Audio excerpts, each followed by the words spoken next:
తెలంగాణలో మొట్టమొదటి factory outlet Mukunda jewellers త్వరలో జూబ్లీహిల్స్ లో గ్రాండ్ ఓపెనింగ్. అన్ని బంగారు ఆభరణాలపై VA 2-12% మాత్రమే. త్వరపడండి. ఉమ్మడి అనంతపురం జిల్లా రాయదుర్గం నియోజకవర్గంలో కూటమి నాయకుల మధ్య మరోసారి సవాళ్లు ప్రతి సవాళ్ల పర్వం మొదలైంది. గతంలో రాయదుర్గం ఎమ్మెల్యే కాలవ శ్రీనివాసులు అధికారంలో ఉంటే కాపు రామచంద్రారెడ్డి ప్రతిపక్షంలో ఉండేవారు.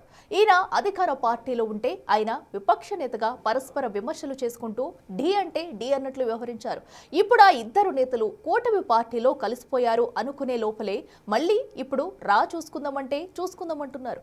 అసలు వారిద్దరి రాజకీయం ఏంటి? కూటమి ఐక్యతను దెబ్బతీసేలా ఎందుకు వ్యవహరిస్తున్నారు? అనంతపురం జిల్లా రాయదుర్గంలో కూటమి నేతల మధ్య కుమ్ములాటలు మొదలయ్యాయి. తాను ప్రశాంతంగా ఉందామనుకున్నా తనను గెల్లుతున్నారని మాజీ ఎమ్మెల్యే కాపు రామచంద్రారెడ్డి అంటుంటే, గడచిన 15 నెలలు తనను తాను కంట్రోల్ చేసుకుంటున్నానని, పొత్తు ధర్మం పాటించి సహనంతో ఉన్నానే తప్ప చేతగాక శక్తి లేక కాదంటున్నారు ఎమ్మెల్యే కాలువ శ్రీనివాసులు. ఇలా ఎమ్మెల్యే వర్సెస్ మాజీ ఎమ్మెల్యే మధ్య మరోసారి మాటలు తూటాల్లా పేలుతున్నాయి. కూటమి భాగస్వామి అయిన బీజేపీలో ఉంటూ మాజీ ఎమ్మెల్యే కాపు రామచంద్రారెడ్డి వైసీపీ నాయకుల దగ్గరకు వెళుతున్నారని టీడీపీ రాయదుర్గం సోషల్ మీడియాలో పెడుతున్న పోస్టులు కాపు రామచంద్రారెడ్డి ఆగ్రహానికి కారణమవుతున్నాయట.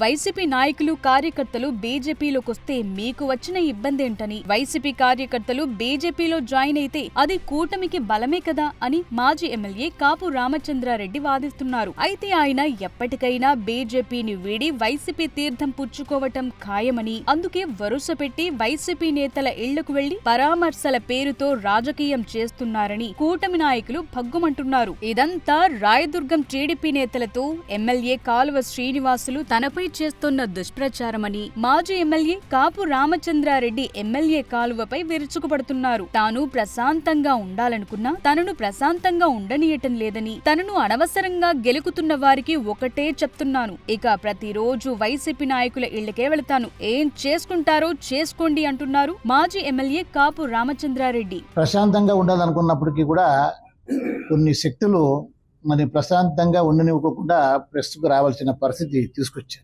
గుమ్మఘట్ట మండలంలో ఎర్రంపల్లి అనే విలేజ్ ఉంది. అక్కడ నా బంధువులు ఉన్నారు. వాళ్ళ ఇంటికి వెళ్ళాను. ఇంటికి వెళ్ళిన మరుసటి రోజునే టీడీపీ కార్యకర్త వాళ్ళపైన దాడి చేశారు. ఏదో ధర్మం తప్పినట్టు, వైసీపీ వాళ్ళని కలిసినట్టు, వైసీపీ వాళ్ళతో కుమ్మక్కైనట్లు రకరకాలుగా వార్త అంతా కూడా. దీనికి అంతా కారణం ఏమంటే ముఖ్యంగా మా అక్కడ ఉండే టీడీపీ ముఖ్య నాయకుడు, నా బంధువులకి ఏమన్నా అయితే కూడా నేను వాళ్ళు వైసీపీలో నేను పోకూడదు.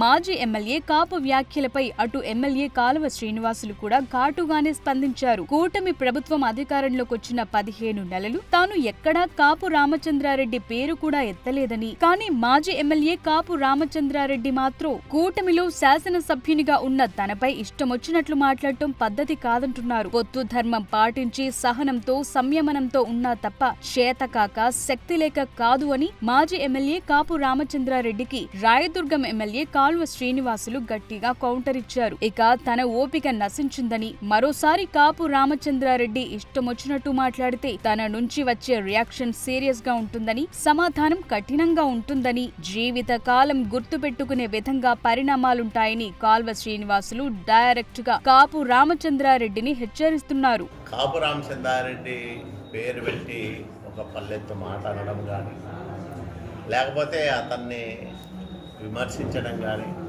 అతనిపైన ఆరోపణలు చేయడం కానీ చేయలే. ఎందుకంటే పొత్తులో ఉన్నాం మనమందరం కూడా. పార్టీలు వేరైనా ఒక కూటమిగా పనిచేస్తూ ఉన్నాం కాబట్టి పొత్తు ధర్మాన్ని పాటిస్తూ నేను ఎలాంటి వ్యాఖ్యలు చెయ్యలే. నేను సహనంతో ఉన్నా, సంయమనం పాటిస్తూ, చేత కాక కాదు,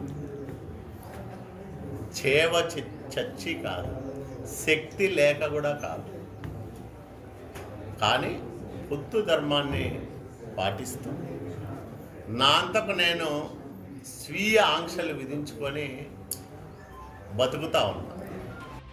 కూటమికి చెందిన ఈ ఇద్దరు నేతల మధ్య రాజుకున్న ఈ అగ్గి రాయదుర్గంలో ప్రతిపక్ష పార్టీ లోటుని తీరుస్తోందట. కూటమి అధికారంలోకి వచ్చాక రాయదుర్గంలో ప్రతిపక్ష వైసీపీ నాయకులు పూర్తిగా సైలెంట్ అయిపోయారు. ఆ క్షమంలో కాల్వ కాపుల మధ్య నడుస్తున్న వాగ్యుద్ధం పొలిటికల్ హీట్ పెంచుతోంది. చూడాలి మరి ఇద్దరి మధ్య వైరం ఎక్కడికి దారి తీస్తుందో.